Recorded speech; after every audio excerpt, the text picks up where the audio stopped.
Pada zaman dahulu, hiduplah seorang nenek yang bernama Waibelek di puncak gunung. Nenek tersebut mempunyai kekuatan supranatural yang dapat memisahkan daratan dan lautan dengan batasan-batasan yang jelas. Demi kelangsungan hidup umat manusia, Nenek Waibelek menggunakan 7 genggam asam dan garam. Dengan asam dan garam tersebut, maka tumbuhlah segala jenis makhluk hidup di permukaan bumi. Beberapa saat kemudian, hidup pula seorang perempuan yang bernama Kakatua Ninidaya. Nenek Kakatua Ninidaya menggantungkan kehidupannya pada kemurahan alam. Ia memetik buah-buahan dan sayur-sayuran dari hasil hutan. Pada suatu ketika, tatkala ia pergi mencari hasil hutan untuk kebutuhan hidupnya, ia menemukan sebuah tumbuhan bambu yang masih muda.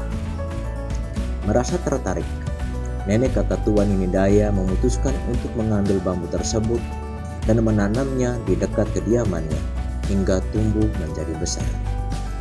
Saat pohon bambu itu bertumbuh semakin besar, akhirnya retak dan pecah, dan ternyata muncul seorang bayi mungil. Bayi tersebut diberi nama Subaraya Wolololon Kirikoda Maleangi Balang Hapak Patitani Wogitua Bedadoe Betok Subaraya Wolololon Kirikoda Maleangi. Bagi Nenek Kakatua Ninidaya, suatu sukacita tersendiri, dan dia pun mengasuh bayi tersebut hingga tumbuh dewasa.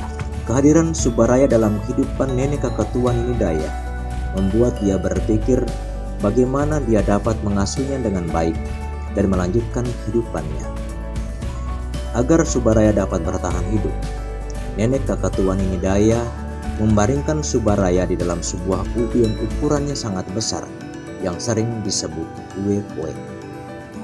Melihat kondisi tersebut, Dera Wulan Tanah Ekan sebagai wujud tertinggi dengan penuh belas kasih dan kuasanya menjadikan sebatang pohon lontar yang dapat menghasilkan minuman tuak yang manis supaya Subaraya dapat meminumnya.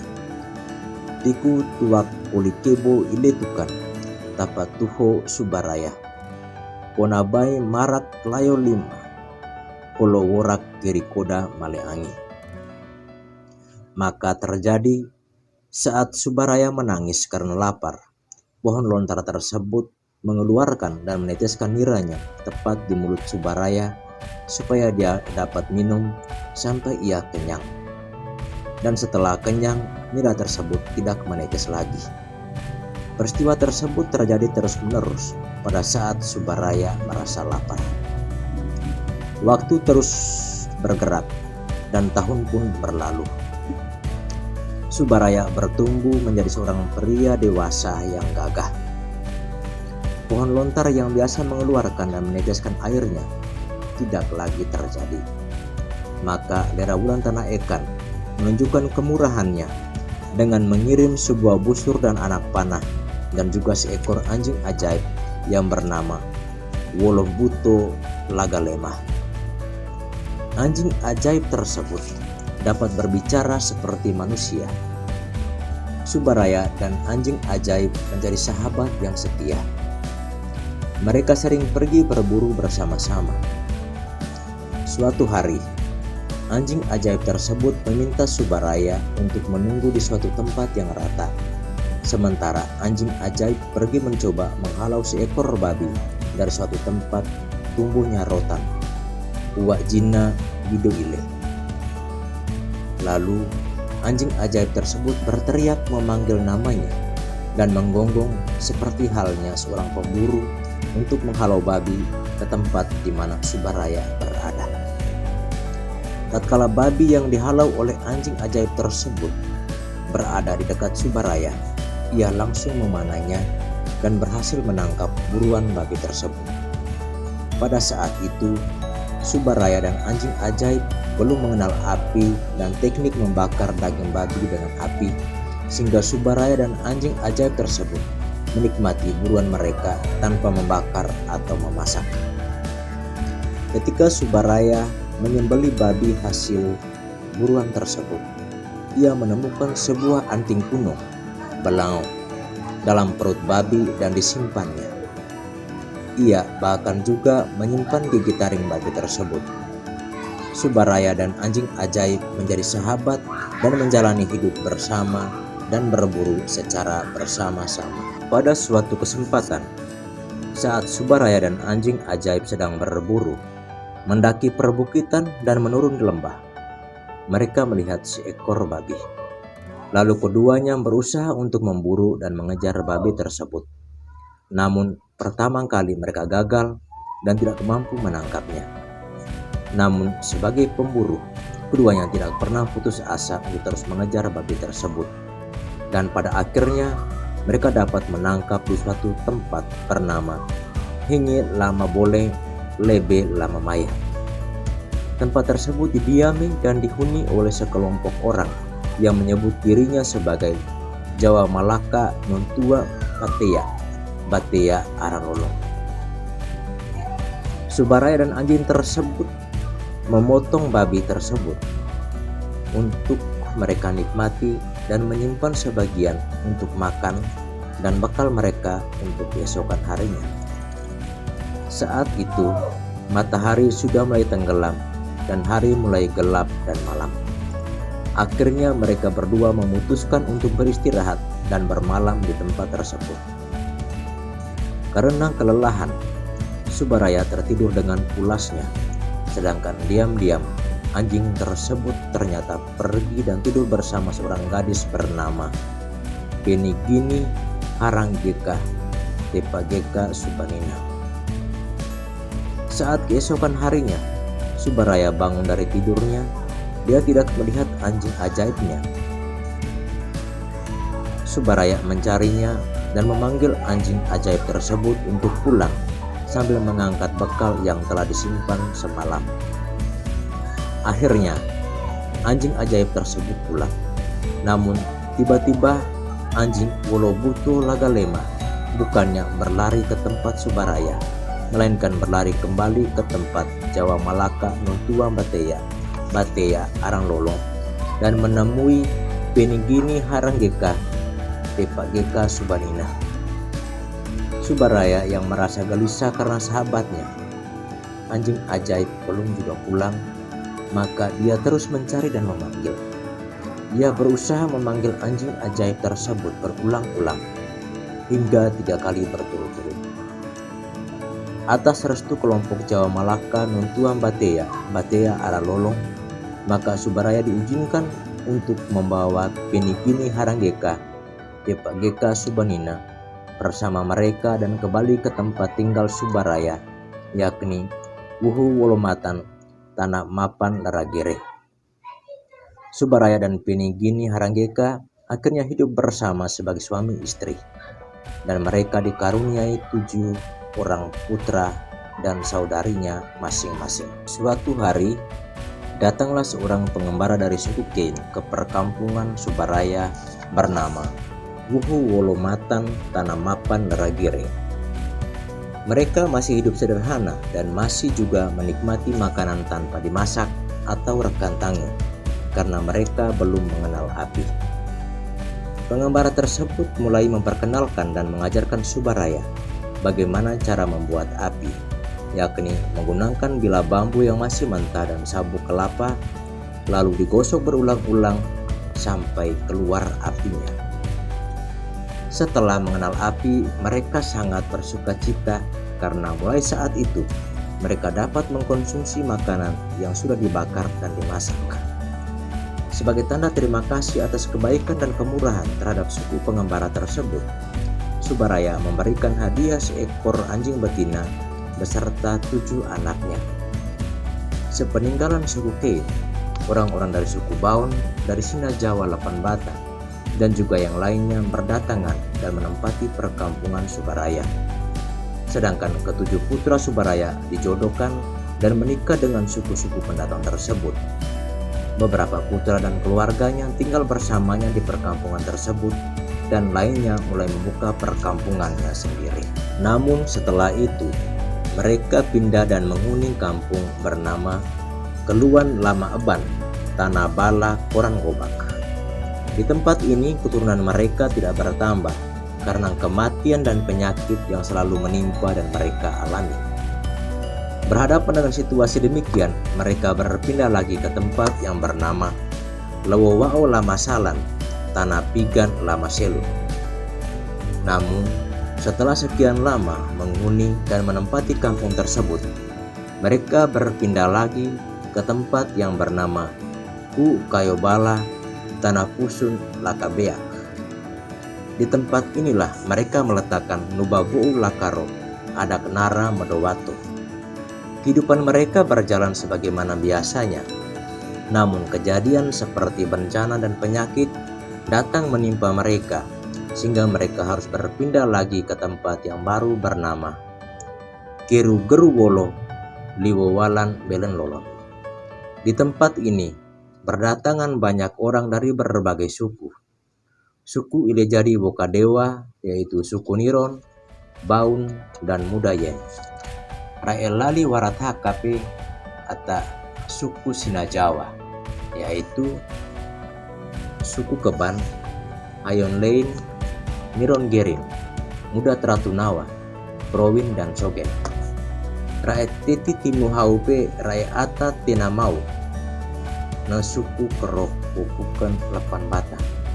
Raepe suku Kein, suku Hayon Lepan Batang, Hayon Lekiseran Mauwada atau Hayon Lepe Lagaria, Kaha Kokiboki Wulan Gita, Moton, Tanawerang, Tukan, Kikon, dan suku Sinasawun. Maka terbentuklah suku Kulowun Lema dan Iki Koten Soga Kelen, Iki Huring Soga Maran, dan berlaku sampai sekarang yang disebut dengan Dewan Empat Besar atau Sematampa, yang memiliki tugas untuk membantu Papalawo Amatana agar kampung selalu mengalami kedamaian dan kesejahteraan.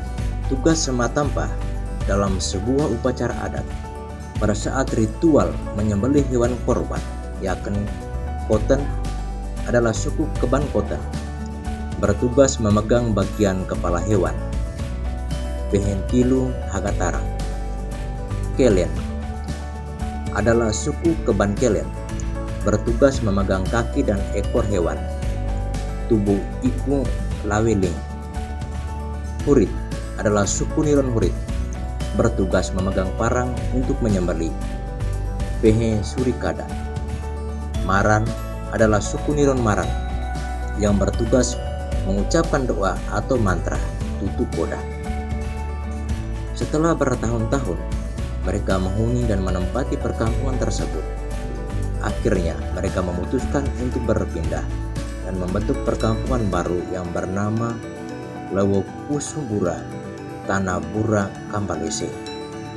Namun di kampung yang baru ini mereka tidak lama menetap karena terjadi perang saudara di mana mereka saling membunuh antara satu dengan lain. Suatu ketika, di saat hari masih pagi-pagi buta, seperti biasanya, Subaraya pergi untuk melaksanakan aktivitasnya sehari-hari di Tapo Ebang untuk menora atau mengiris pohon tua dan memanen daun tembakau yang dia tanam. Saat hari menjelang siang, ia kembali dan pada tempat yang rata, tanpa disengaja, ia bertemu dengan kekuatan lewu tanah, Bapatimu Amawara, dalam rupa seekor buaya yang sangat besar bernama Kobu Mogu Ogagaya. Buaya tersebut dikawal seekor burung bernama Ketua Kebik. Buaya itu besar dan sangatlah panjang. Ekornya melilit gunung dan kepalanya berada tepat di tempat yang rata tersebut. Melihat binatang itu, hari sudah semakin siang. Subaraya sangatlah lapar. Namun niatnya untuk melanjutkan perjalanan pun diurungkan karena Kobu Mogu Mogagaya telah menghalangi jalannya. Subaraya menjadi sangat ketakutan. Lalu ia meletakkan semua barang bawaannya di tanah. Sedangkan burung petuok terbang mengelilingi Bapatimu Amawara, mulai dari ekornya mengitari tubuh hingga di kepalanya. Bapa Timu Emawara menyuruh burung petuok untuk memanggil Bapa Atamaran untuk menghampirinya.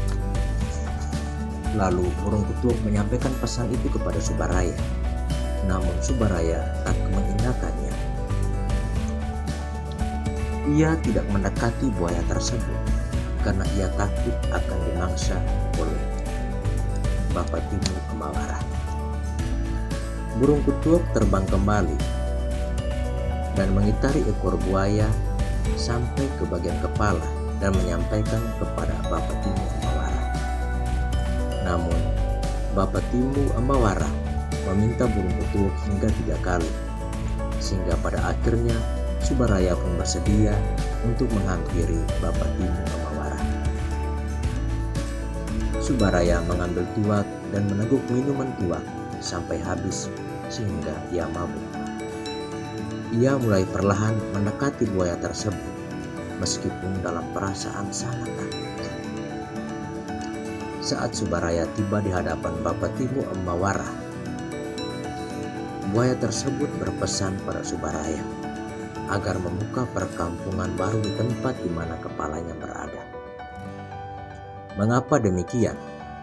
Karena kampung yang sekarang didiami merupakan suatu tempat persinggahan segala macam penghuni bumi, baik dari utara, selatan, timur maupun barat. Kampung yang akan dibangun tersebut harus diberi nama Lewo Gika Ukung Tanah Legalarang. Selain itu, buaya tersebut berpesan bahwa jika melakukan suatu ritual adat, maka Subaraya harus terlebih dahulu memberikan sesajian untuk Bapa Timu Emawara. Dan jika tidak dilaksanakan, maka apapun yang dilakukan oleh Subaraya dan rakyatnya tidak akan pernah mendapatkan hasil yang baik karena tidak mendapat restu. Setelah berkata demikian, Gobu-Mogu Mogagaya kembali ke tempatnya. Menerima pesan dan amanat demikian dari Bapa Timu Emawara, maka Subaraya pun mengumumkan kepada semua penghuni kampung untuk membuat sebuah perkampungan baru. Semua suku dan penghuni kampung mulai bersama-sama membabat hutan. Semua tanaman dan pepohonan sudah ditebang dan diratakan dengan tanah. Namun ada sebuah pohon besar yang diyakini sebagai kekuatan laut tanah tidak bisa tumbang meskipun kapak dan parang sudah menembus di balik batang pohon tersebut. Pohon itu bernama Lo'o. Namun beberapa hari kemudian situasi perkampungan semakin tidak nyaman. Anjing terus menggonggong, ayam pun terus berkokok saat matahari terbenam hingga malam tiba. Subaraya berusaha mencari tahu apa yang menjadi penyebab dari kejadian itu.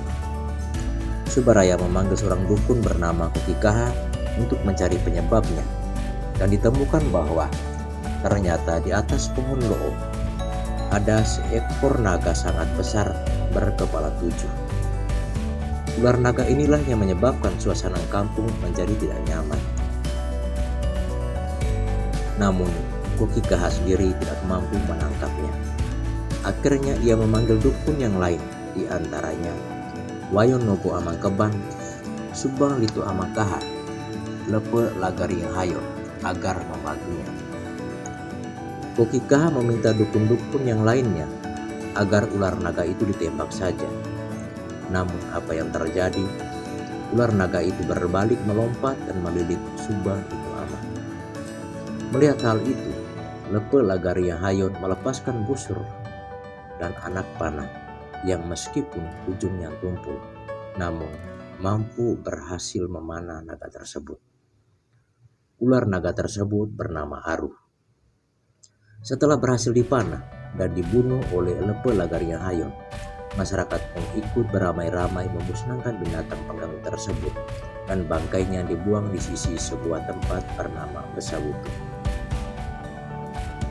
Setelah binatang pengganggu dibunuh, Subaraya dan rakyatnya membuat ritual di bawah pohon Lo'o. Mereka juga memberikan sesajian pada Bapa Timu Emawara dan melilit kain ketipa dan sebatang gading atau bala di bawah pohon Lo'o tersebut. Akhirnya pohon tersebut tumbang. Gading yang digunakan tersebut adalah milik suku Muda. Maka kampung yang semula diberi nama Lewo Gaukung Tanah Legalarang diganti menjadi Lewo Pi Balanawa Tanah Pi Korakoka. Setelah semuanya berhasil dilaksanakan, masyarakat pun hidup sebagaimana biasanya. Namun dalam perjalanan waktu, pertikaian antara mereka terus-menerus terjadi. Akhirnya, Dewan Empat Besar atau Sematampa yang mencerminkan kepemimpinan partisipatif mengatur dan mengurus masyarakat yang bertikai hingga mereka semua hidup dalam suasana penuh kedamaian dan ketentraman. Dengan kedamaian dan ketentraman ini, maka mereka mengubah nama kampung menjadi Lewo Bala Lama Harum Tanah Harum Lama Dike yang dikenal dengan Balawilin. Semua masyarakat akhirnya tinggal di kampung Balawilin ini, dan kampung ini menjadi kampung induk Lewo Pukeng Tanah Nimu. Dalam perjalanan hidup, terjadi proses perjumpaan dan perkawinan, dan upaya untuk mencari nafkah, maka terbentuklah kampung-kampung filial atau duli yang letaknya tidak jauh dari kampung induk. Kampung-kampung filial tersebut diantaranya Duli Taliha Lama Mayan, Palimayan Lama Tali, Naepe Duli Beruin, Duli Muda Lama Tulun, Palin Bau Lama Bangi, Duli Kenila Lolon Girek, Palin Week Lama Rebot, Duli Laka Lama Mayan, Palimayan Lama Tali, Duli Rita Lolon Bala, Palin Bau Lolon Oa, Duli Lupan Lolon Kuman, Palin Au Gatamatan. Kampung Indung tetap merupakan pusat digelarnya ritual adat, sehingga mulailah dibangun rumah adat atau kokebale, tempat persembahan atau nubanara, menhir dan dolmen atau merik beledan, sedangkan kampung filial hanya terdapat nubanara. Pada saat upacara adat dilaksanakan, masyarakat Balawilin baik yang berada di kampung induk maupun di kampung filial kembali berkumpul di dalam rumah adat di kampung induk. Mereka semua dihimpun oleh para kepala suku, Dewan Empat Besar dan Tuan Tanah.